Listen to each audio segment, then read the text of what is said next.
right. Well, let's go ahead and reward all those for showing up on time, and we'll get started here. We'll go ahead and call this meeting to order of the Sacramento Public Library Authority on Thursday, March 25th, 2021 at 3:02 p.m. It's so stupid. If Eric. it's okay, it's all right, you know. If the clerk could please call the roll. Okay. Angelique Ashby. Bobby Singh Allen. Here. Don Natoli. Eric Guetta. Here. Garrett Gatewood. Here. Kevin Spees. Here. Mai Vang. Here. Patrick Kennedy. Phil Cerna. Rich Desmond. Rick Jennings. I am here. Sean Loloe. Sean Farmer. Here. Oh wait, Sean Loloe is coming in now. Sue Frost. Tim Schaefer. Here. Tim Schaefer. And Sean Loloe.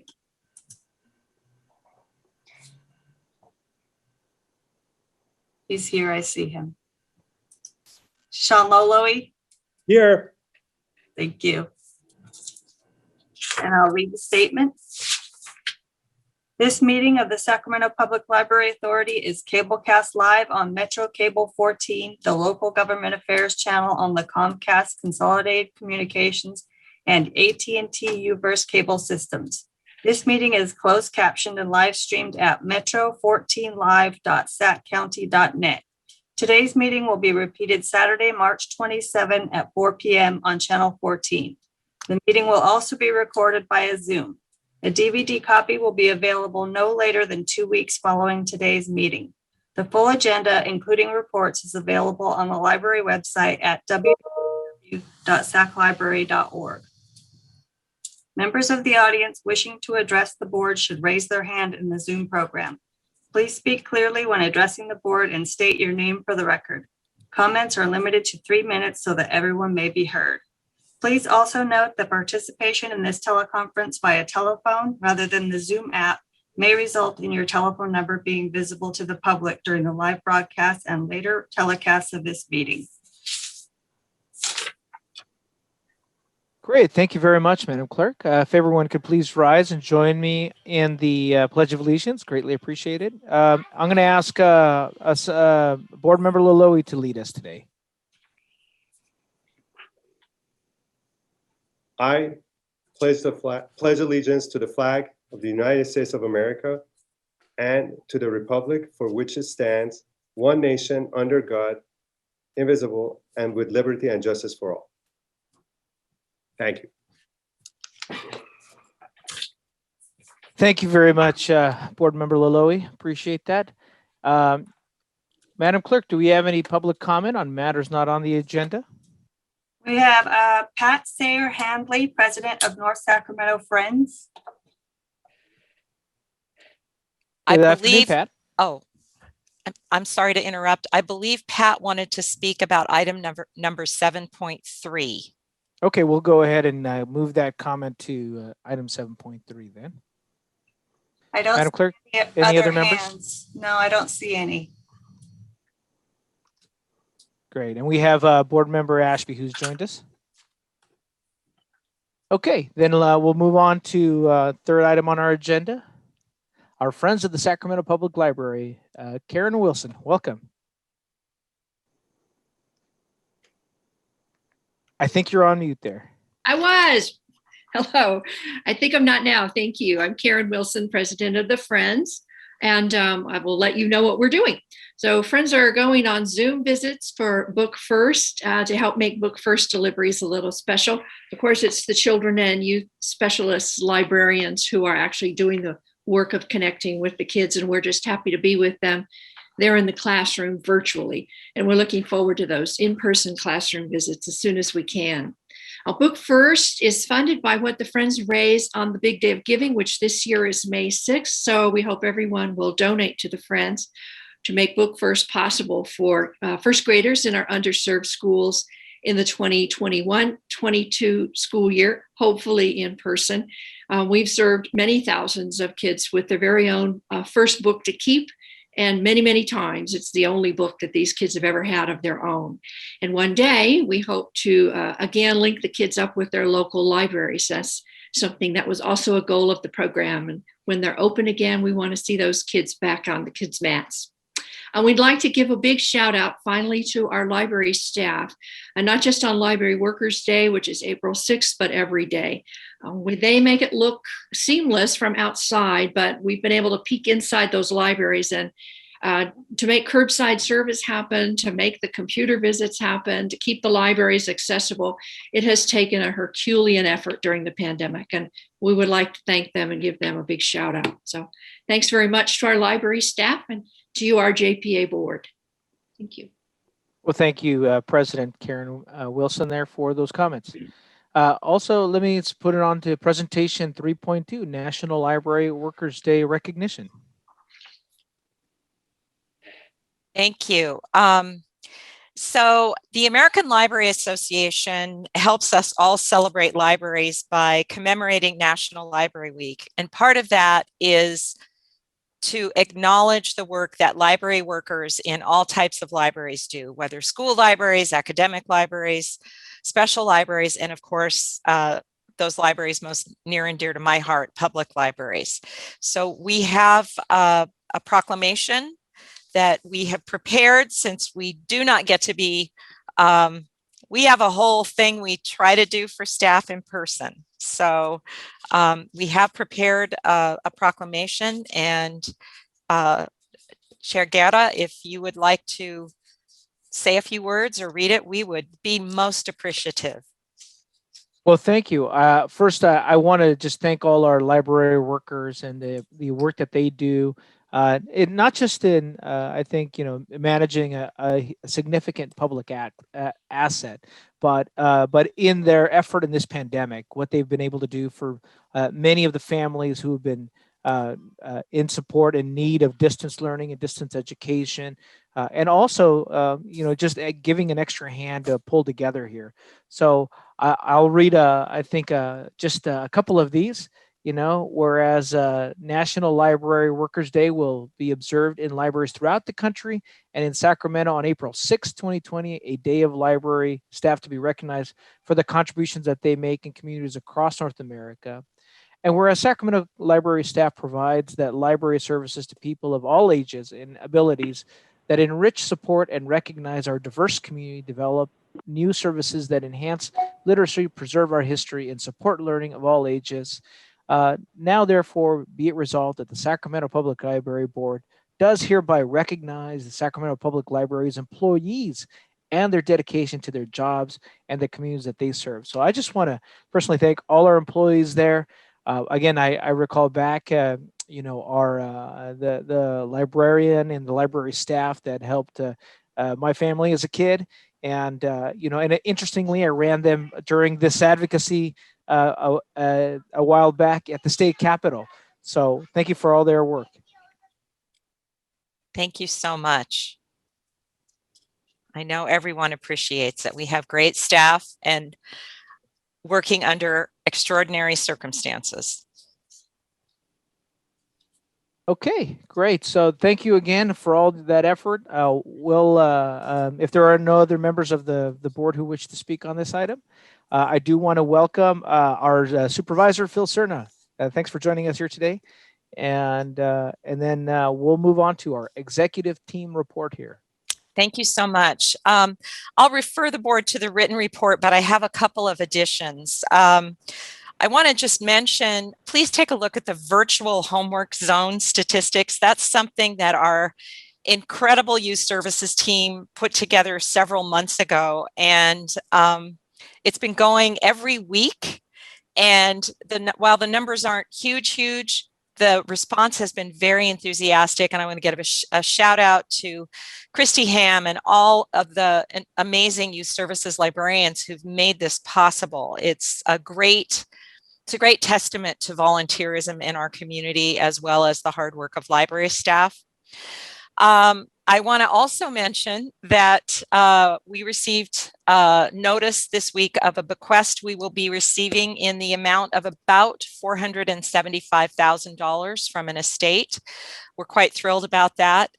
There are some restrictions on it, but they're all ones that we can celebrate: the purchase of mystery books and programs. So we're very, very grateful to the late Carol Schneider, who loved the library so much, she made us the primary beneficiary of her estate. And that is something also to celebrate. We also received news of a number of grants, a lot of them STEM related. I'm going to call on Christy Ham just to quickly mention what they are, because I think they're important for the board to hear.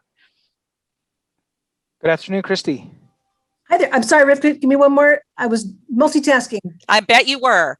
I just want you to update them very quickly on the grants. Yes. Oh, excellent. We got 3 grants from the state library for some summer virtual youth programming. So we are going to be doing 3 different projects. One is upgraded equipment to make our anime trivia program that's happening monthly that much more exciting and look better and have better connectivity. We're going to have anime providers also come speak to the kids that come to these things to share with them how to get into that endeavor. We also are going to be doing a science book club for kids, where we're going to give them a kit and the book and walk through some STEM activities with them and give them all the stuff that they need to have a successful experience. And then in addition, we're going to do something that's really exciting called Sound Connect, where we're going to do oral history instruction with community providers and give youth the actual tools they'll need to make high quality recording kind of things. So help them become content creators and explore their own oral histories with their families. So exciting, more later. Thank you, Very Christy. exciting. Yes, and I have one more thing, and this is not as much fun. You know that we've been working very, very hard since the pandemic began to institute a number of safety protocols to reduce the spread of COVID-19. We work very closely with the county health department and follow their guidance. And that includes things like being socially distanced and wearing masks at all times. And we've had a great success rate at the library. We have 26 locations right now that are currently open.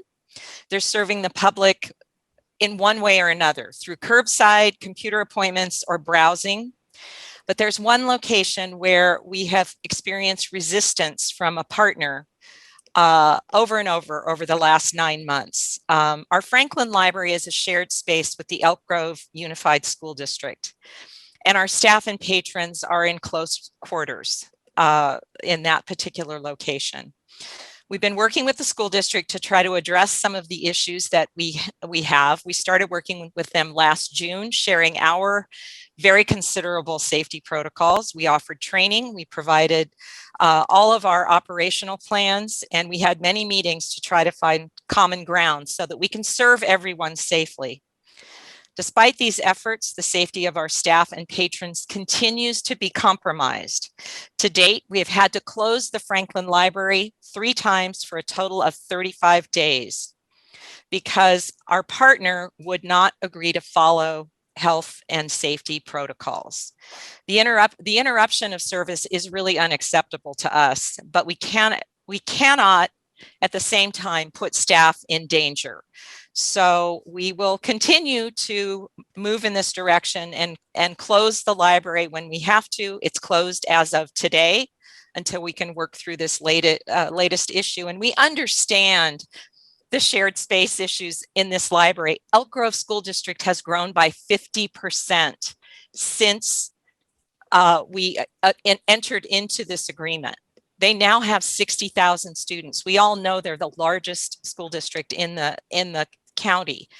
But we will be returning to the board with some recommendations for the future that extend beyond COVID-19 and help us all think pragmatically about what library service in that part of Elk Grove needs to be. I look forward to working with our 2 council members or 2 directors from the Elk Grove area and continuing to work proactively with the Elk Grove School District, but we will not put our staff in danger.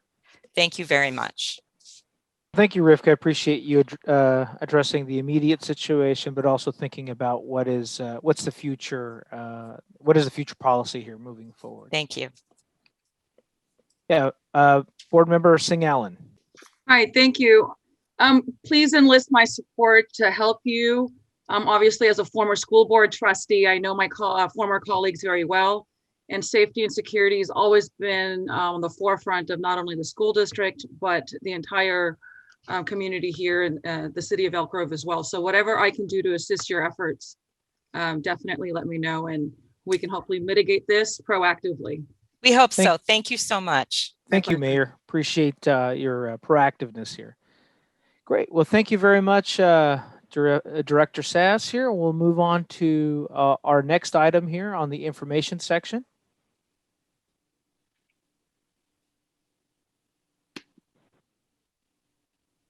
Director Sass, I'm assuming unless board members have questions about the information section. Okay, since no board members have questions about those items, we'll move on to our consent calendar. I'll ask for a motion from the board on the consent. Motion to move consent, Member Jennings. Has been moved by Board Member Jennings. Is there a second? Second, Singh Allen. Seconded by Board Member Singh Allen. Madam Clerk, is there any members from the public who wish to speak on items on the consent calendar? Seeing none, I'll ask the clerk if she could please call the roll. Angelique Ashby, Yes. Bobby Singh Allen, Yes. Don Natoli, Aye. Eric Guetta, Aye. Garrett Gatewood, Aye. Kevin Spees, Yes. Mai Vang, Yes. Patrick Kennedy, Aye. Bill Cerna, Aye. Rich Desmond, Rick Jennings, Aye. Sean Loloe, Aye. Sean Farmer, Aye. Sue Frost, Aye. Tim Schaefer, Aye. and it's unanimous with 12 members present. Great, thank you very much. We'll go ahead and move on to item 7.1 of our action items. Our fiscal year 2021 mid-year budget. Johnny and Rivka. Thank you. I can't see Johnny on my screen. Is he here? There he is. Yeah, he's on mute. Oh, good. Yay, Johnny. I'm on the top screen, Rivka. There you are. All right, so our mid-year budget for fiscal year 2021. Thank you, Chair Guerra and members of the board. Jared or Heather, may I have the screen to share, please?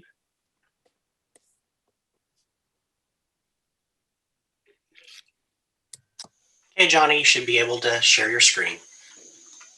Excellent, thank you, sir. So again, this is the mid-year budget update for fiscal year 2021. As you know, it's been over a year since the COVID-19 pandemic, and there's still major health and social and economic concerns throughout the nation and throughout the world. However, there's some light at the end of the tunnel with the recent vaccine rollout, the 1.9 trillion COVID-19 relief bill that was passed. And the county of Sacramento is in the red here, so that means we can reopen with limited capacity. So libraries, businesses, schools can return back to campus learning. And one other bright side, Disneyland is slated to reopen April 30th. So for all the kids in us, that's a really positive and great sign. So I'm going to refer you to the staff report. And fortunately, this year, there's not not a whole lot of changes to the mid-year budget. So I'm just going to walk you through and highlight some of the minor changes. So revenues, as shown on Exhibit A, we are projecting to be at 51.3 million for the system-wide revenue, and the approximately 540,000 is an increase from the September final budget, and this is mainly from the grants, gifts, and donations for quarters 1 and 2 that had already been adopted by the board already. So as you can see on the staff report, the county property tax revenues appear to be accurate at 27.7 million at this time. So we're not recommending any changes to the projected revenues for county property taxes. City of Sacramento general fund contribution, it's as budgeted at 12.8 million. Of that amount, $506,000 is for Measure U. Likewise, the City of Sacramento positive tax revenues for measures X and B at 6.2 and 2.3 million respectively. So those amounts are on pace for as budgeted. And there's a 33,511 literacy grant that we are anticipating from the state. So on the expenditure side, same thing. Once we project revenues, we'll estimate the expenditure for the budget as well too. So 33,500 for the expenditure budget for the literacy grant as well. Summer reading, we're anticipating to spend approximately 100,000 for this year's summer reading, and that will be covered by budget savings. So supplemental fund allocation, this is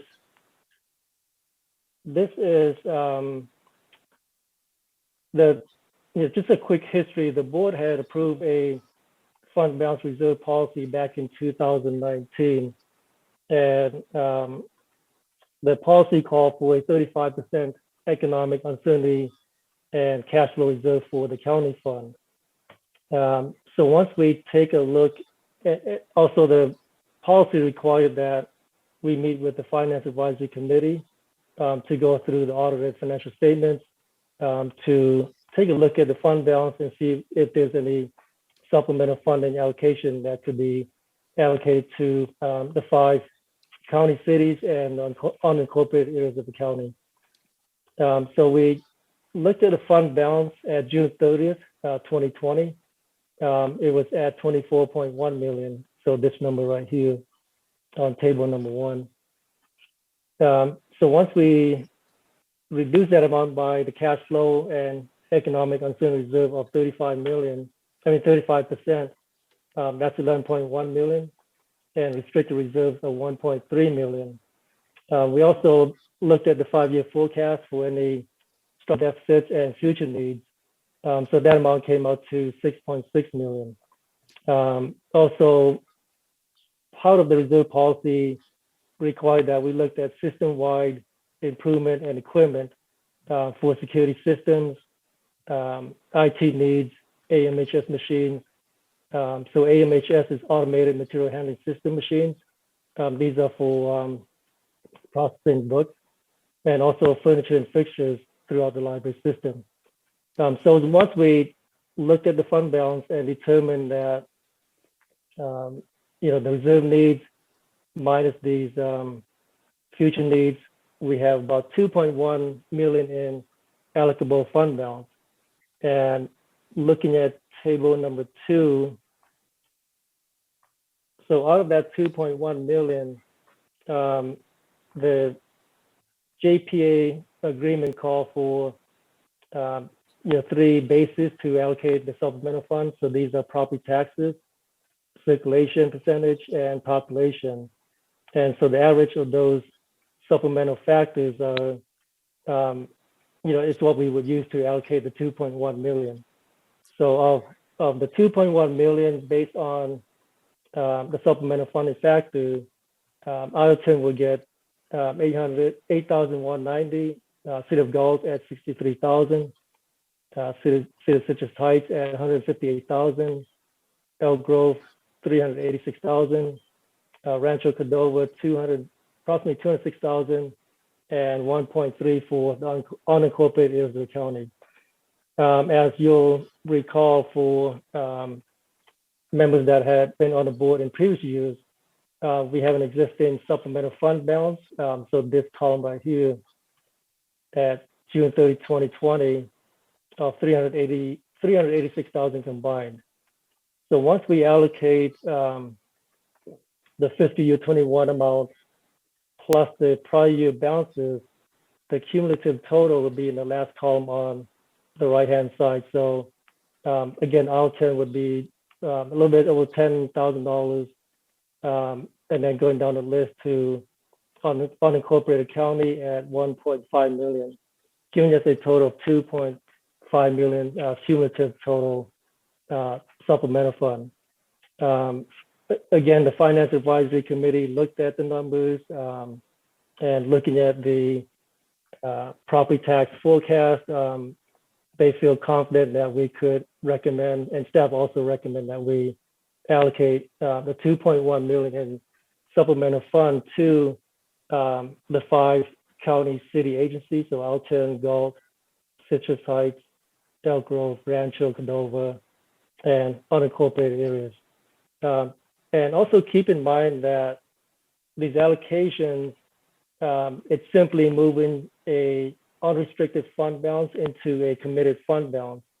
So based on GASB 54, we're simply moving an unrestricted fund to a restricted fund balance to earmark that money for the 5 cities and the county. So we're not cutting any checks or wiring any money to any cities or agencies. And then position control, we're not recommending any changes at this time. And then staff are working on fiscal year 2022 budget. So looking at revenues, forecasting, and getting in touch with the county assessor to determine property taxes and so on. So that's coming up, and we'll be working on closing fiscal year 2021 in about 3 months. So that concludes my report. If there's any questions, I'll be happy to answer them. Great. We have a question from Sue here. Is that Sue Frost? Yes. Hi, Eric. I'm sorry I had trouble with my computer today, so I'm on my iPad. I have a question regarding the supplemental funding. I wonder, so what you're saying is that the Finance Committee felt that we could authorize the designation of the supplemental funding into the different accounts. And then what if that happens? That's just money that's still there. You're allocating it, but we're not spending it. But what can they, for the benefit of all the new board members, what can they use that money toward once it's allocated to their jurisdiction? Thank you, Director Frost. Do you want me to answer that, Johnny? Yeah, sure, go ahead. Okay, so that's a great question, Director Frost. And I'm going to use Elk Grove as the example, since the city has moved ahead with the purchase of the Rite Aid building farther down Elk Grove Boulevard. There's a fair bit of supplemental funding in there that can actually help us get that project on the road, because it benefits its enhanced library services, which is the purpose of supplemental funding. So that's what we plan. Johnny probably has a better way to answer it. Mine isn't particularly elegant, but it demonstrates both the purpose of why we have supplemental funding and what can be used for it. What it can be used for, sorry. Yeah, Rivka, if I can add to that. Please. Yes, so the supplemental funding, it's earmarked for any library needs. So it could be for expanded hours, could be for collections, and as Rivka mentioned, it could be for capital needs. So this would be a source that could go to the Elk Grove facility purchase or construction, and then any maintenance or repairs that would be needed at the library as well too. So again, these monies it'll be committed, but the money does not go away until we work with the county or each respective agencies to come up with a plan to spend the money. So it's going to be retained in our library fund balance until until the board decide to spend the money. And Johnny, at one point we weren't sure we were going to distribute the supplemental funding this year because we were concerned about the possibility of shortages on the city side and possible, need for reserves for the entire system. And so if for some reason we did run into those situations, then it would just be a matter of each jurisdiction putting money back in, whatever their percentage is, to help satisfy whatever the situation is at that time. Is that correct? Yes, Director Frost. So initially when we talked about supplemental funding allocation a year ago when the pandemic first started, our conversation was that, hey, we don't want to allocate yet due to uncertainties in the future and the housing market, real estate, and so forth. But with the year end and then looking at the local real estate market, homes are selling like hotcakes, and listings are being there's hundreds of offers at times for local listings. So the property values are stable from what we're seeing, and also checking with the county assessor. There's really no downtrend yet, but with that said, we still want to be cautious with what we do with our fund balances. And again, this is just moving funds from a unrestricted fund balance into a committed fund balance for future library services and needs. Thanks, Johnny. Thanks, Johnny. Is there any questions on the from the staff report here from other members? If not, then let me go to the clerk and ask to see if there are members from the public who wish to comment on this item. I don't see any hands raised other than Sue's. Great. All right, then I'll ask for a Sue, do you mind just, there you go. Thank you very much. I'll take a motion to approve the resolution. So moved. It's been moved by Vice Chair Gatewood. Is there a second? Second by Frost. It's been seconded by Board Member Frost here, Supervisor Frost. Madam Clerk, if you could please call the roll. Angelique Ashby, Yes. Bobby Singh Allen, Yes. Eric Guerra, Aye. Garrett Gatewood, Yes. Kevin Spees, Yes. Mai Bang, Yes. Patrick Kennedy, Aye. Bill Cerna, Aye.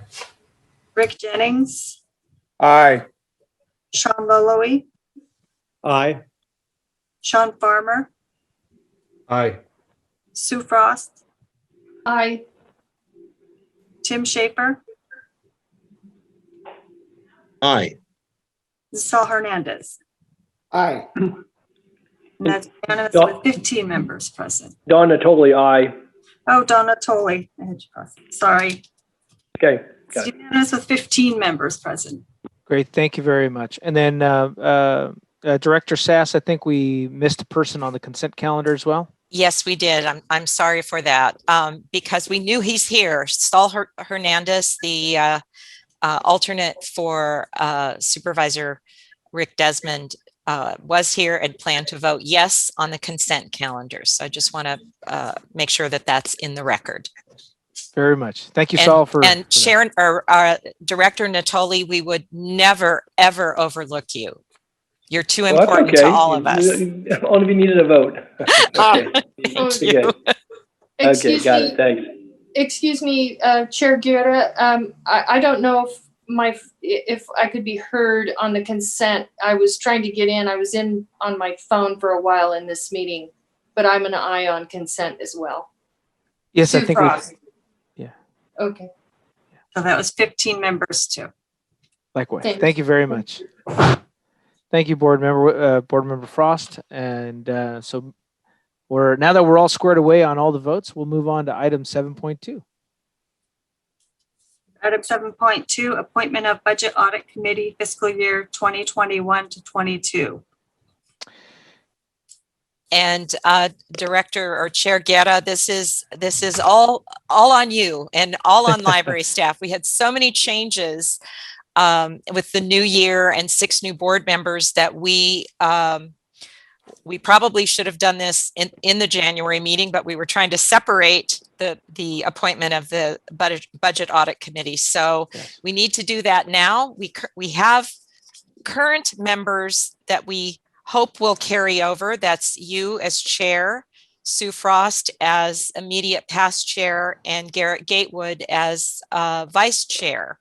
And then you need to appoint 2 additional members as well as an alternate so that we can retain our quorum when we need to call upon all of you.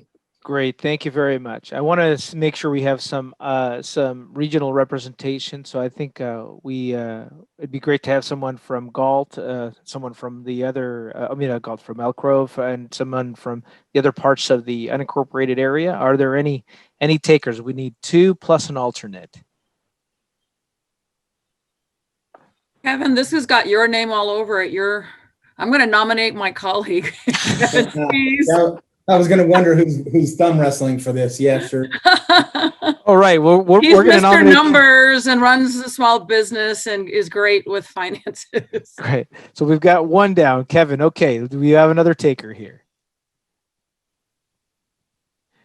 If not, no. Okay. If not, I'm gonna appoint someone here. How about Board Member Vang? How about well, let me see. Is there a name from the other cities that wish to be on? Not that I'm going to appoint Board Member Vang here. How are you, Board Member Vang? Are you interested in joining on the budget circle here? Absolutely. I just was waiting patiently because I didn't know if we were just looking for the regional piece, but I would love to serve on the committee. So absolutely. Great. All right there. And then how about if we can, do we have another alternate from the county there as an alternate? And then I'm going to look over. I'm going to pick on. Let's see. We're going to pick on Supervisor Cerna over here, as an alternate. Okay, as long as my duties aren't going to be too rigorous. I do have the built-in carb conflict with this meeting, so this is one of the few library authority meetings I've actually been able to participate in a while because of that. But I'll do my best to be a dutiful alternate. We'll keep you as an alternate. We'll only need you when we can get quorum there. So, thank you. Well, thank you for filling that.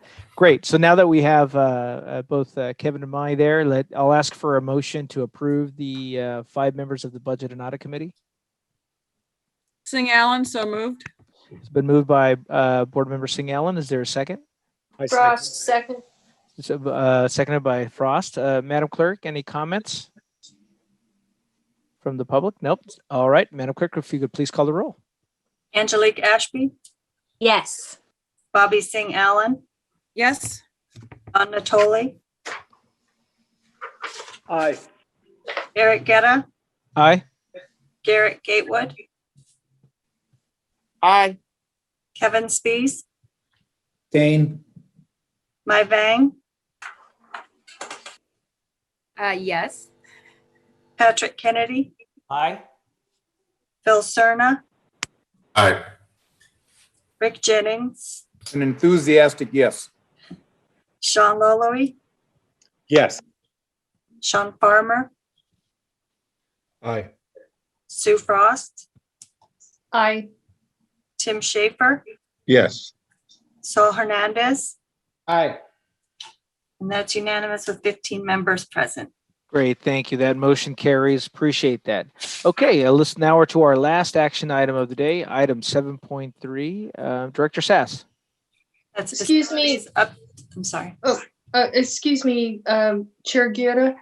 I'm sorry, I didn't hear Garrett Gatewood's name, and he was in the Budget Audit Committee this last week when we came as vice chair. I wasn't sure if he was in that committee also. I didn't hear his name. Okay, I'm sorry. Yes. Okay, I'm in it. Oh, I'm in it. I didn't want you to win it. You can't get away. Oh, I'm in it. Didn't want you to be left out. Okay, thank you. Yeah, he's not going anywhere here. So. As vice chair, it would be good for him to be in it to understand the budget, because the library budget's a little bit different. Very much so. We like to call it a special snowflake. I just want to confirm, Director Spies, did you abstain? That's correct. I did. Okay, thank you. I wasn't sure. Oh, I wasn't sure I heard that correctly. Thank you so much for clarifying.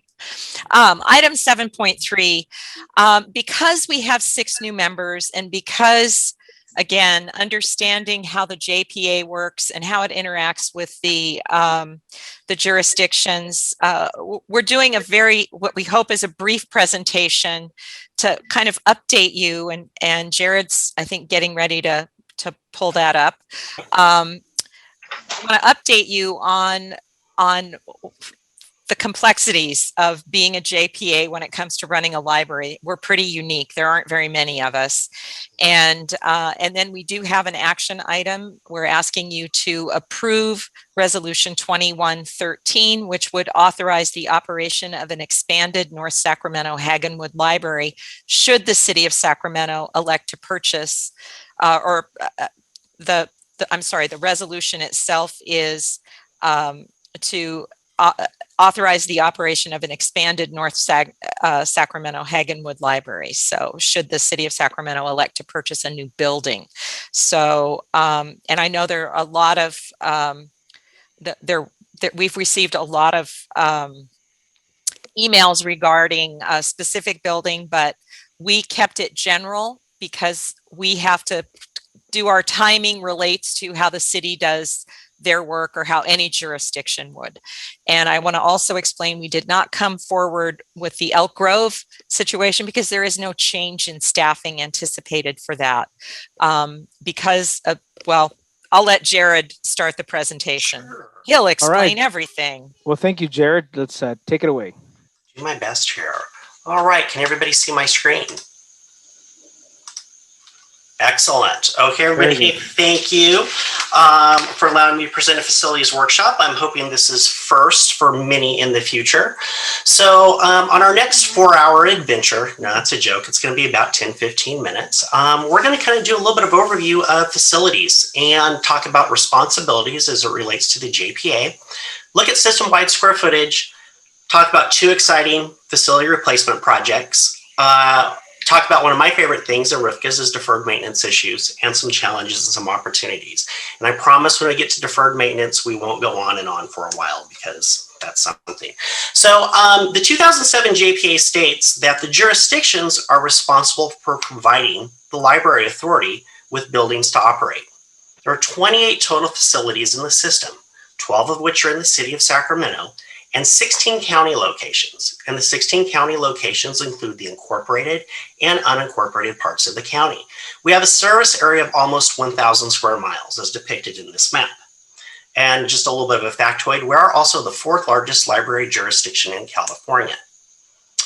So in terms of responsibilities for the buildings, the building owners, the jurisdictions, are responsible for all capital improvements. This means major building repairs and replacements, as well as all capital repairs. And here are some examples: roofing, HVAC, plumbing.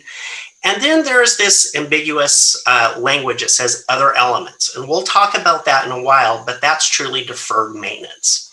Now, the authority itself, we're responsible for janitorial, landscaping, routine maintenance, such as a broken window or damage that occurred to the facility as a result of patron use. And we're also responsible for security. So we provide security guards and we also provide security cameras. So to simplify our responsibilities, if you take the library building, you shake it, you turn it upside down, everything that falls out is the responsibility of the library. Everything else is the responsibility of the jurisdiction. Now, our system-wide square footage is actually fairly interesting. So total system-wide, we have 460,000 square feet. Now you may think that's a lot, but actually compared to some of our other peer libraries, we have very little square footage. Now I'm not saying that's a bad thing because we do a great job with the square footage that we have, but there are some opportunities for improvement. So city branches are approximately about 290,000 square feet. County branches are 165,000 square feet. Comparatively, the central library, city location, is 160,000 square feet. So one building in the city almost has all the total library square footage that we have in the county. Another interesting fact, 63% of our system square footage and 40% of the budget is in the city. So there's some very interesting when you look at our square footage comparatively and some of the challenges that we have. So I want to quickly talk about two exciting library facility proposals. I know I'm excited about them and others are, and that's Elk Grove Library replacement and the North Sacramento Hagenwood Library replacement. Okay, so I grew up in Elk Grove, and I remember back in the days when we had a little postage stamp sized library. And when we got the brand new library, it was truly wonderful. This facility has served the community well. However, the time has come to look at another location because there are some operational challenges that have made it difficult to operate. One is it's multi-story, so it's a little expensive. The parking lot is too small. The very first comment card we ever received when it opened was the parking lot's too small. And there's more patrons that need to use the library than there are parking spaces. Because it's a two-story building, there are some security deficiencies because there's a lot crammed into that space. And so sometimes there's little hidey holes and it's created some issues. One wonderful building, but it really was never meant to be a library. And truly the community has outgrown this library. So recently, the city of Elk Grove has purchased the old Rite Aid building located on Elk Grove Boulevard. It's 17,000 square foot facility. It's absolutely wonderful. Biggest thing, it's has abundant parking. It's what we call a full service library, meaning not only can we provide traditional library services, but we can provide other services such as passport services or any other thing that might be really advantageous to the community. The space is very easily configurable. It's basically one big space. So we have the opportunity to, I think, get in there and do some stuff pretty quickly. It really serves as an anchor building for a part of the block of Elk Grove Boulevard. They're trying to kind of rehab a little bit. Opportunity for incredible community rooms, synergies with other organizations there. Current status is the city of Elk Grove has entered into purchase and escrow is going to close in about 30 to 60 days. Funds are needed to be identified for tenant improvements, but we are working with Group 4 Architecture to help come up with some high-level concepts. One, if the building was fully built out, or two, some other options to quickly move in and to start service. Next project we're really excited about is the North Sacramento Hagenwood Library. So we have reported many times in the past to the board that there are challenges with this facility. Now, it's a 4,000 square foot leased facility. Just because it's 4,000 square feet doesn't mean it's inadequate. Unfortunately, the layout of it does not work. And in addition, it has a lot of infrastructure challenges that makes it very difficult to perform services in there. One is that we can't operate during COVID. The HVAC system is insufficient, and just the layout of the building doesn't make it possible to have both patrons and other services at the same time. The building is rife with problems with bad roof, plumbing. We've had many issues with the landlord, and honestly, it does not meet the community needs. So we have a wonderful opportunity to move North Sacramento Library to the Sacramento News and Review building right down the street. It's a 17,000 square foot facility, of which the library could use between 10, 12, 13,000 square feet of it. But it gives us an opportunity to truly offer the community a library that they deserve. Full service library, everything from dedicated children's room and studies room, maker spaces, community rooms, hub for economic development. We can even relocate part of our mobile services staff to that location to take advantage of other exciting things that are happening on the boulevard and pair our mobile services with those services. So right now, the city of Sacramento has allocated money for the purchase and for the tenant improvements, and it's pending city approval. So Article 13 of the JPA states that we have to come to the board to ask for permission to operate a building. I'm going to refer you to the staff report, but specifically, if you were to take a look at Exhibit A in the staff report, it basically provides the in-depth key indicators in determining adoption of the library. Let's quickly go over that one, and we can talk a little more later. So what's going to help us drive all of this is we're in the process of updating our current facilities master plan. And I'm not sure if everyone has had a chance to take a look at the existing one. It was created in the early 2000s, and it was created long before we had an iPhone. And as we know, a lot's changed in technology. People are using this differently. They're bringing in their own devices. So we're in the process of creating a livable, adaptable facilities master plan. Last year, the unincorporated county started their portion of the master plan. They have just finished theirs, and we will be starting ours, in which we will have you involved. But the master plan helps create a blueprint for us on how to operate our libraries over the next 10 years. And really, what do library facilities need to be and service need to be able to provide library services? And we know the last year with COVID has really made us rethink a lot of our spaces. And so this will be a very interesting process. We'll have you involved, and we're hoping to have it completed this year. So there are a couple issues that we need to address. Of course, we have with any buildings, and everyone has this issue. It's the challenge of deferred maintenance. The city of Sacramento funds deferred maintenance at $1.41 a square foot, versus the county funds it at $9.93 a square foot. Even at $9.93 a square foot, it's not enough. And $1.41, it's a huge disparity. So I'm hoping these are conversations we can have later to talk about these challenges. In looking at reports prepared by the city and the county, deferred maintenance needs by the city are estimated, ongoing ones are estimated at 3.9 million. The county 5.4, but please note city is probably higher because they did their own internal assessment where the county did an external assessment. So once again, I'm hoping these are issues that we can talk about at a later date. But there are some opportunities. One is we finally were able to do an Orangeville expansion. And I know Sue is very excited about that. We're going to be opening the new Orangeville Library in late summer, early fall. If we can do it earlier, we will. We're doing a really innovative project at Del Paso Heights where we are reinventing the library. We have removed the adult collection. We have purchased a library vending machine where the adult collection will be located. So patrons have access to check out materials 24/7. We're reconfiguring the space so that we can have technology labs in there as well as meeting spaces. We're removing the magazines. We're replacing it with tablets. It's really going to be a showcase for technology and really the future of library services. Another opportunity is Oak Park, and I'm going to let Rivka talk about that one here in a few minutes. But Oak Park hasn't had libraries since 1980, and I think we have an opportunity to do some really interesting things. Colonial Heights is on a huge piece of property. There's an opportunity to expand it, do daycare, maybe even housing. I know that Chair Guerra has some really interesting ideas about that.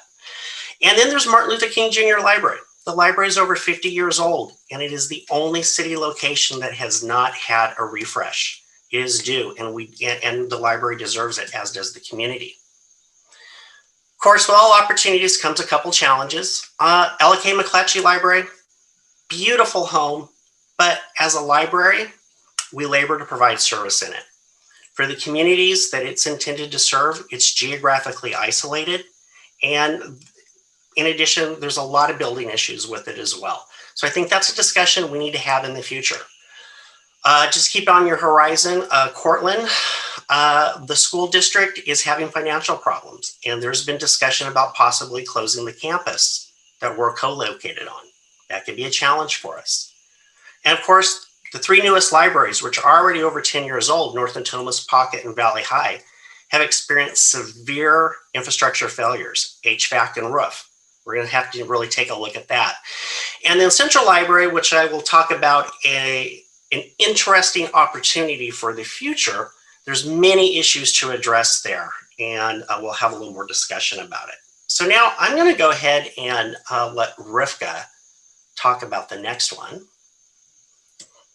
Okay, so Oak Park has not had a library, and by the way, we went back and did a little bit of investigation about the history of libraries in the city of Sacramento. And while I won't go into it, and this is not meant to chastise anyone, because whoever made these decisions is probably no longer even on the planet, but there's been a history of closing libraries where they are needed most. One is in Oak Park. One was the Fruit Ridge, in the Fruit Ridge area. I know some of this had to do with even the Hagenwood Library. The North Sacramento Hagenwood Library is so named because there was once upon a time a Hagenwood Library that was closed when the city annexed it. But in Oak Park, one idea that we have is perhaps, and we want to credit Councilmember Chenier for really trying to get libraries in Oak Park, and it just never quite materialized. This is a tiny library. The image that you're seeing is actually in Meridian, Idaho. It's a container, and it's a library that while small is mighty. It offers resources designed specifically for children, and we want to explore either a single or double wide container and actually offer some sort of library service, perhaps adjacent to the community center or in another location that is willing to share space with us. We tried to work with Father Keith B. Kenny Elementary School on numerous occasions, but having a library they felt was too disruptive. This could work. We would love to explore it. We're just planting the seed today. We really see this as an opportunity to build equity for a community that needs and deserves library services that we have not been able to provide through a location. Go ahead, Jared, it's your turn. Okay. So finally, I want to talk about the Central Library real quick. So as you know, last year we had 2 critical blackwater floods that basically destroyed 60% of the lower level. Within the last 40 days, we have had failed main water pump. We have had failed water pumps. Failed fire suppression pumps. The list goes on and on.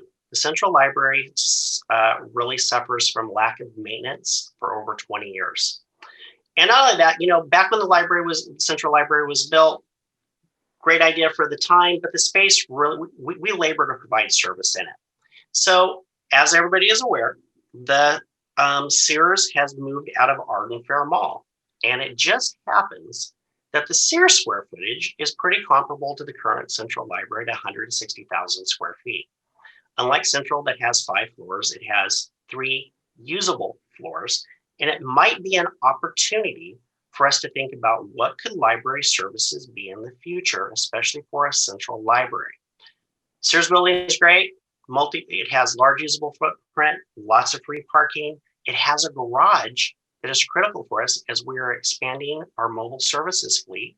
And soon we'll have 2 all-electric bookmobiles, close to public transportation.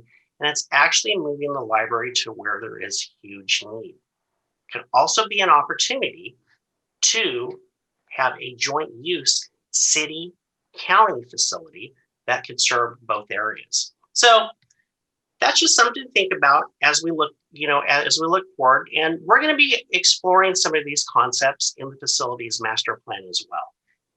So I know over the last 12, 15 minutes or so, I've kind of thrown a lot at you, but I do appreciate your time with this. And if you have any questions, I'm happy to take those. Great, thank you very much. First of all, let me, before we move on there, let me ask if there's any comments from the public, from the clerk. Yes, we have Pat Sarah Handley, president of the North Sac Friends. Great, well, let's take the public comment first and then we'll bring it back to the board. Hi, Yes, I am the president of the Friends of the North Sacramento Hagenwood Library. And it was about over 25 years ago that our library was flooded, and they combined the little library that we had with Hagenwood. And this was supposed to be a temporary storefront facility that is supposed to serve 64,000 people who many are low income. A large percentage are below the poverty level. We do service in Book First all the schools in our area. So this is a real challenge for the library system to be equitable. We lack computers. Right now, well, it isn't even open, but when it was opened, people would just have to wait as compared to other libraries. There was such a lack of space. We wanted to have a continuing education program, but we had no community room. There was a request for a first 5 preschool, no space again. We wanted to have a pet assistance program. This was canceled because we had no parking. We have 0 space for the Friends. We're going to have our spring book giveaway this coming Monday at the Potter's House on Del Paso Boulevard, and the books are in my shed. Well, I really believe that libraries are the heart of a community. And right now, I don't feel it's equitable. Our library is way too small. I know that a number of people have been really helpful in our quest. I truly want to thank Angelique Ashby, Sean Laloe, Andy Hernandez, and the many, many people in our community who have supported the expanded library. Thank you very much. Thank you, Pat. Appreciate that, and very, very exciting here. On this this North Sac Library, and I was also proud to make the motion on the city's budget to move this budget item forward and start that as well. I think there's going to be many hands in this. We have a long speakers list here, so let me bring it back to the board. I'm going to go with here board member Laloe, Ashby, Farmer, Vang. Then is it Kitts? Yeah, we'll go there. So board member Laloe. Thank you very much, Mr. Chair, and thank you very much for that wonderful report. I am a big supporter of libraries. I think, going to college, the library was actually my first home, and then my dorm was my second home. It was an area that I felt safe. I got things done. And I like to think that the A's that I received are for the times that I studied in the library, and the B's that I received are the times that I decided to sit in Starbucks and do my studying, let alone the C's, but we don't want to talk about the C's.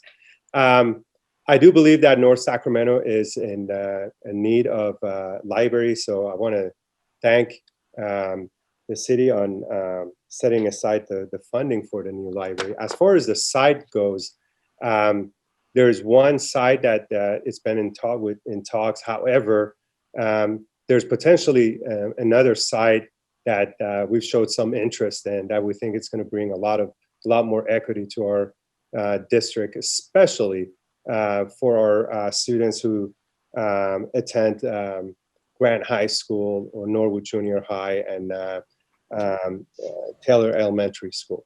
So I'm very excited with what plans we have in the very near future to identify a location that will definitely help our community, especially in the areas that we are really underserved. So thank you very much for that presentation. Great, thank you very much. Board member Ashby, Farmer, Vang, Kitts. Then I saw Cerna pop up as well too. Thanks. I just wanted to say good work. This is a long process. So we've been working on this. It's actually started with the council member before Mr. Laloy and with the mayor and really with the mayor before this mayor too, that this has always been an area where we really felt the need for enhanced library services and investment in the community. I can't say it any better than Pat did, but I've been a part of many conversations with folks from the North area who have said, oh, if only we had more space. And I know the volunteers out there in Councilmember Laloy's district have books in their garages and play toys and first 5 things in their garages because they're trying to be the storage unit for an inadequate library. And there's probably very few places we could find in the region that need these services and resources more than the Boulevard. So I am happy to continue working on this item. And Mr. Laloy is quite fortunate. He has multiple locations in his district that are shovel ready. We could start tomorrow on them. So we will pursue that. And I hope everyone will support this item today. I'm not sure if Mr. Laloy made a motion there. Did you make a motion, Sean? No, but I thank you for reminding me. I I'd like to make a motion to move this forward. Okay, It's been properly moved. All right, and I will second Councilmember Laloy's motion proudly. And my commitment to you, Pat, is I'll stay engaged here, and I will continue to support Councilmember Laloy. You have a really good champion in him. He's already made it clear that this library is a top priority for him. We're going to get you a timeline and we'll get moving quickly. So thanks to everyone, and thanks to all the members of this library authority that have been so great in helping push this project forward for the North area. We're really, really proud, and I can't wait to stand out there with all of you and cut a ribbon. All right. Well, it's been properly moved and seconded. Now we'll move on to Board Member Farmer. Yeah, thank you. I just had one question regarding the presentation that that Jared, actually was Jared and Rivka both gave, but regarding the rendering of the small library, like the mini library, I guess, with the containers. I don't know if that was something that was being thrown around as for some of the areas. I guess you mentioned like Oak Park and some others that don't have something. Maybe this is something you guys are looking at. Is that something? Did I read that right? Yes, you did. We got very excited when we learned about this library, and we want to explore it and see, because we've been looking at how much it costs to buy a container and retrofit it, and we'll be developing some plans, and it may actually meet some needs in some underserved areas also in the county. So we're kind of excited. So my question was, is it, and I apologize for my my lack of knowledge specifically with the area, but let's just talk about like Oak Park, for example, that area. I don't know, what I do see a lot in a lot of urban areas now is there's a lot of, commercial real estate that's empty in some areas. And I just thought that isn't it still more economical to find an empty space that's already, needs little work to make into a library? I mean, maybe already has an existing restroom or other facilities that a container. And I mean, would the container be put onto city property? So there's no need to have, the purchase of real estate is not. I'm just trying to understand how that it looks like a cool idea. I'm just trying to understand if that's really like a cheaper alternative than just getting a space that's already kind of empty. I don't know, maybe educate me a little bit on that. No, this is great. This is exactly the kind of discussion that we need to be having moving forward. And, again, the Oak Park Library was closed in the 80s because the building was sold to McGeorge School of Law. There's a park right next door to the McGeorge School of Law. So there's some potential. It's called McClatchy Park, but there is some potential for, I think, exploring all of these options. Of course, my dream is always that the owner of a commercial space will come forward and say, you know what? Commercial real estate's going to, heck in a handbasket. How about putting a library in our space? Because we have some ideas for, especially in the down in the Elk Grove area, to serve that west side. That would actually be a solution. So anyway, I think these are great questions, and we have to discuss them and figure out what we can afford, and B, where's the best place that will serve the public? Okay, that makes sense. And again, I see that if it's going to go out, it's just a one and done. The cost of the purchase of the container and the retrofitting and all that, and then there's of course only ongoing maintenance at that point. But there's no lease payment, there's no rent. So I get how that would be cheaper. But I also think that like even if it was a double container, I think one important key with the library is not just about renting or the availability of books, but it's like Mr. Laloy said, people go and they actually sit in the library and they actually, it's a place they go to do things and stuff. So I believe that it's important to have an adequate space to do that too. So I don't know if the mini thing is going to fill that need, but anyway, so I just, again, new to this conversation here. I just wanted to ask those questions. My other comment was about the North Sacramento location. I received a lot of emails, as all of us did. A lot of people very supportive of that. So I just wanted to say thank you to all the emails that we received, for all those people that are passionate to support that. It sounds, not really knowing the area, I apologize, I don't, but it sounds like there's clearly a need, and it seems like a lot of people very, very excited about it. So just want to say thank you to those people that took the time to write emails for that. So thank you. That's all I have. Great. Thank you very much, Board Member Farmer. And yes, I think the presentation that Jared pointed out is that there's a lot of conversation about the overall library master plan, and including the idea, as you mentioned, if we own the land, could we do things innovative like building both housing and childcare as part of it to create, maximize our best usage there. So great. Let's moving on. We'll go to Board Member Vang and then Serna. Looks like Board Member Kitts pulled their hand down. Awesome. Thanks so much, Chair Guerra.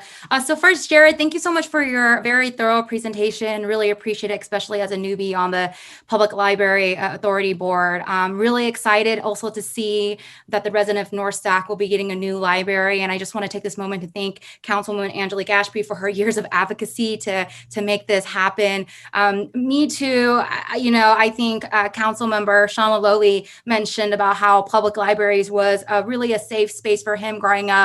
As someone who is a Sacramento native, the two libraries that I went to was Colonial Heights and also MLK Library. And so, Rivka, I really appreciate you putting MLK Library on there as an opportunity, because that is definitely one of my top priorities.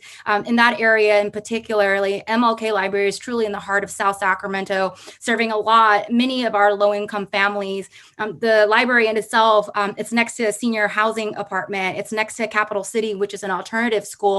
And there are several vacant lots in that area as well. And that library gives a lot of hope to that community. And so I'm really looking forward to figuring out the opportunities and what we can do to really retrofit that library or expand it.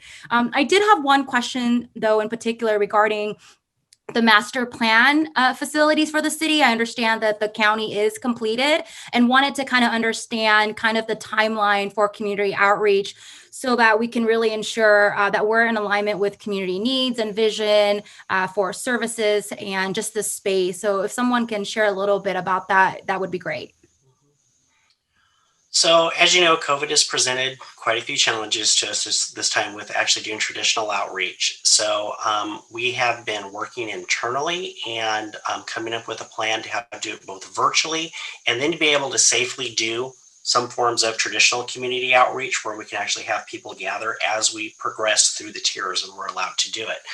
So I believe, and Rivka, please feel free to join in. The timeline, I think we're looking at around June timeframe to start with more of our in-depth outreach to the community and try to have some sort of community open forums where they can actually weigh in on what do you want to see in your libraries. And even more so, what does the community need? So that's our timeline. And we can provide that to the board in the next board report. And I'll just add that for those who are new to the board, we spent most of 2019 doing community conversations. We did 83 throughout the library district. And it was really not about what do you want from the library. It was really about what do you want? Mm-hmm. And overwhelmingly, people said, I want to feel safe. I want to feel connected. And while we cannot always guarantee safety, as we tragically learned, we can guarantee connection in our libraries. And we want to move that forward as well and make sure that that the public has the opportunity to really let us know what would most serve their needs. So again, a tiny library may not be the best choice, but it's better than no library at all. I mean, I'm looking at it as the half a loaf, for example, but we see this as an opportunity over the next to start the work to make sure that we're reaching families and teens, especially. We need their feedback on what they want from the library. So those are the kinds of things. So stay tuned. We're gonna make this happen and happen fast. That's great, Rivka. And I'm sure my staff is watching this because they watch me at these public meetings. I don't want to put more work on their plate, but I definitely want to be a liaison in that work on the city end to help lead that effort to make sure that we get as much input and feedback from the community in the city of Sacramento. So thank you so much for your work, and would love to partner with you and help in any way that I can on that. Thank you. That's great to hear. All right. Well, thank you very much. Board member Cerna here, Supervisor Cerna. Thank you, Mr. Chair, and thanks to our staff for the insightful facilities update. Had a question. I guess it's for Rivka. I think I know the answer, but I'm hoping you can confirm that there is such thing as a library shed. In other words, where we cite our libraries relative to other libraries is done in a way where you don't over concentrate. You try and geographically make it equitable across an area. But the question is does that shed shrink and expand based on the size of the facility? And the reason I ask the question is you're probably very well aware of the renaissance that the Fruit Ridge Community Collaborative has enjoyed over the last several years. And I've been front and center with that effort, repurposing the former Fruit Ridge Elementary School. But of course it is on a map, you look at a map and it is very close to Colonial Heights, but I don't know what the usage patterns are for that unincorporated portion of South Oak Park and the residents there, and in terms of how frequently they use the Colonial Heights Library. Could we, if the sensitivity to that location to Colonial Heights is not as great as I think it might be, could you do something like the container idea at the Fruit Ridge Community Collaborative that could serve that part of Oak Park? It's one of the things that I think we need to exhaust in terms of how we consider serving that part of the city and the county. And then lastly, I want to also share my thanks to all the library supporters and the Woodlake neighborhood activists who emailed us in support of the relocation of the North Sacramento Library to the News and Review building. I think it's a wonderful location, and I will be supporting the motion. But Rivka, if you could address some of my questions, comments relative to the shed and the scale idea, I'd appreciate it. Sure.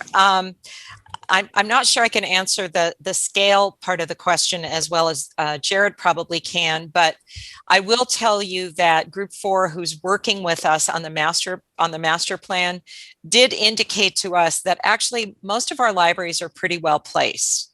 Where we have a concentration that maybe needs to be looked at is literally the downtown area, because you've got Central, you've got McClatchy, and you have McKinley, and it's basically a triangle, and each one is about 2 miles apart. And there's great public transportation, obviously, for Central, not quite as much for the others.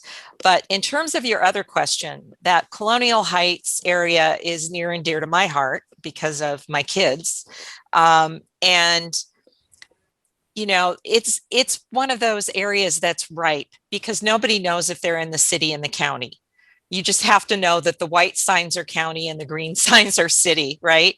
And I love that cooperative. I serve on the Slow Food Board, and when we can meet in person, that's where we meet.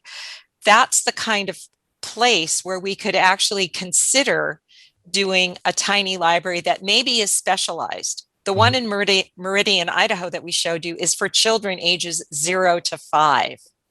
So we could look at that. Where are the areas of need where maybe there are teens that we want to create at least a place where they can pick up books and maybe spend a little bit of time. Those kinds of things. I love that question because while we are well placed, our libraries are where our libraries are, the existing ones. So this is an opportunity to look at where the need is and to rethink. The old master plan was looking at libraries that averaged 35,000 square feet. We couldn't operate a library of that size with our current funding levels. Probably, I mean, it would be very challenging.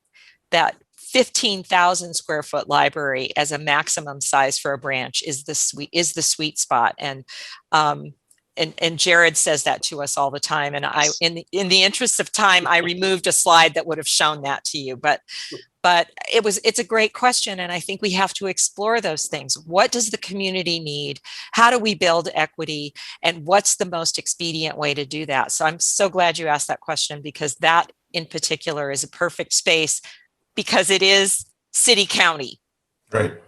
Yeah, I mean, literally the school site is surrounded on 4 sides by the unincorporated county. Right. Well, I'd like to offer to convene a further discussion with you and your staff, Rivka, and obviously the right person, probably the facilities director from Sac Unified, who obviously owns the property. But I think there's a lot of potential there. You know the school well, you know the site well. We could locate a container, probably locate a couple of containers if we wanted to. In fact, when we opened up the Birth and Beyond Center there, we did it with the cooperation and participation with the school district, who was able to provide 2 of the portables, and we put those together, and that became the main office for Birth and Beyond there. So I would very much like us to not lose sight of this opportunity. Thank you. We look forward to that.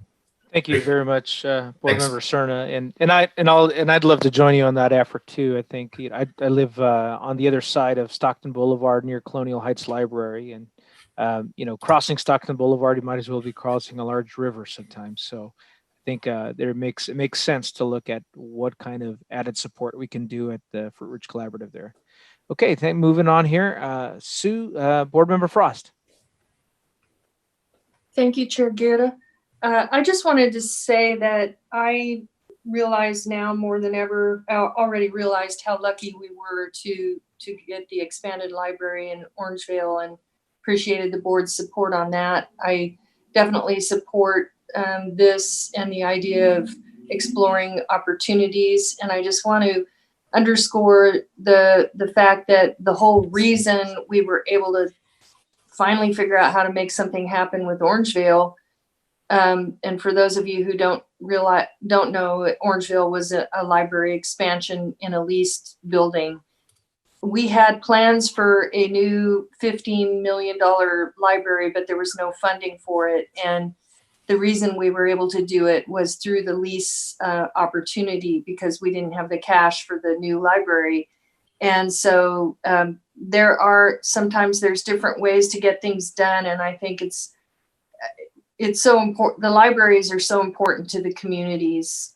So if we can find a way to support them, we should, and I do. And I thank you for your out of the box thinking to Rivka and all the staff on this.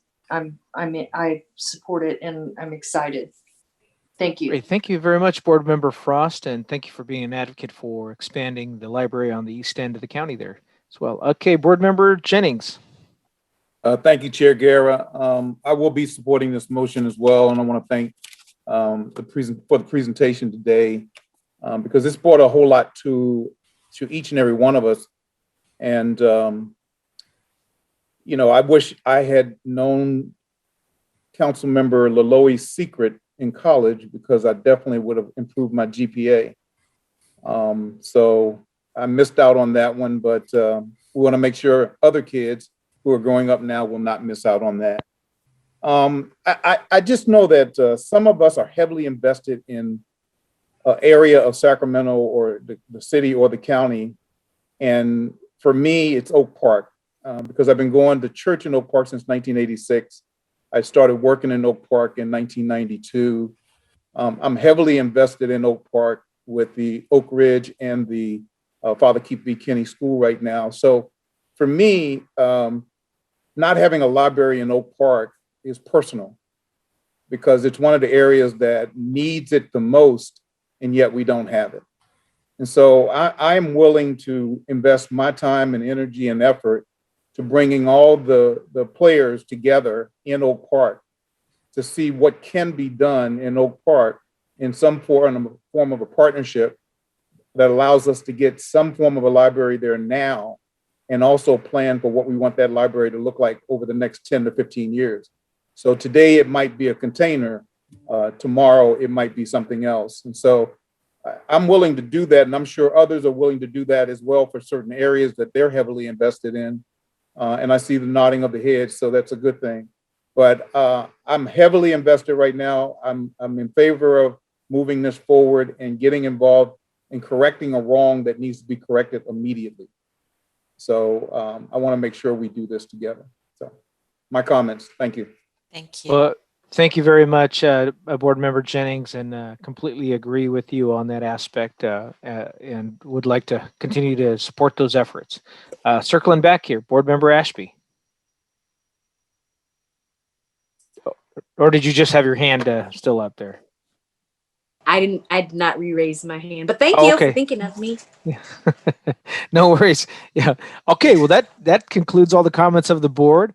And a very exhaustive conversation here. I'm sure when we start discussing the master plan, the library master plan, we should probably add another hour to our agenda there. So with that, Madam Clerk, I guess we'll call the roll here. Angelique Ashby, An enthusiastic yes. Bobby Singh Allen, She had to leave to get prepared for the state of the city today. Don Natoli, Aye. Eric Guerra, Aye. Garrett Gatewood, Aye. Congratulations, guys. Kevin Spees, Aye. Mai Vang, Yes. Patrick Kennedy, Aye. Phil Cerna, Aye. Rick Jennings, An enthusiastic and heartfelt yes. Sean Loloe,